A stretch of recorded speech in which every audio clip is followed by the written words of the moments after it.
Je pense que l'atmosphère de l'académie est vraiment extraordinaire. Extraordinaire. C'est indescriptible. Il faut la vivre, il faut vivre ça pour savoir. J'ai l'embarras du choix en fait. Mais si je dois choisir un bénéfice, je dirais peut-être la découverte de soi-même. C'est vrai que c'est assez bizarre de dire la découverte de soi-même, mais comment on peut dire qu'on ne se connaît pas soi-même? Il faut prendre le temps de s'apprécier, de faire les bilans, de ne pas passer son temps à se culpabiliser. Oui, j'ai pas fait, oui, j'ai pas fait, oui, j'ai pas fait. À un certain moment, il faut s'asseoir et se dire, j'ai pas fait, j'ai pas fait, j'ai pas fait, mais j'ai fait ça quand même. Et ça, j'en suis fier.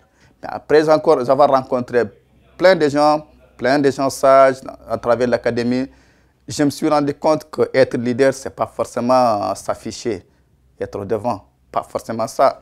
Mais être leader, c'est aussi donner la chance aux autres de briller, donner la chance aux autres de s'exprimer.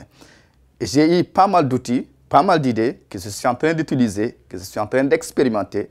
Certains sont en train de marcher bien, d'autres sont en état d'expérimentation. Je pense que l'aspect intergénérationnel est très important parce qu'on a différents points de vue, on a différentes dynamiques, on a différents dynamismes. Les jeunes, par exemple, quand on est en début de carrière, on veut tout essayer, on veut tout. C'est important de rappeler, il ne faut pas perdre ce dynamisme. Parce que quand on est un peu plus âgé, on a tendance à être, voilà, à faire attention. J'ai une fois essayé ceci, ça n'a pas marché. J'ai essayé cela, ça n'a pas marché. Du coup, on a souvent peur d'essayer. Et si on veut changer les choses, il faut essayer de nouvelles choses. Ma relation de mentorat m'a beaucoup servi.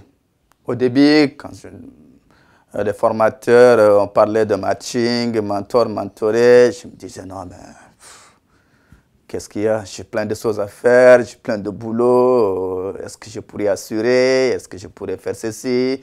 Lors de ma première rencontre, mon premier échange avec ma mentorée, je me suis rendu compte que j'ai beaucoup de choses à apprendre.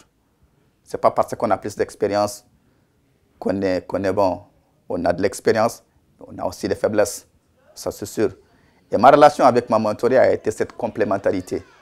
Et je me suis rendu compte que j'ai des points faibles qui sont vraiment ce point fort à elle. Donc on s'est dit, voilà, comment on peut transformer cette relation de mentorat en relation complémentaire.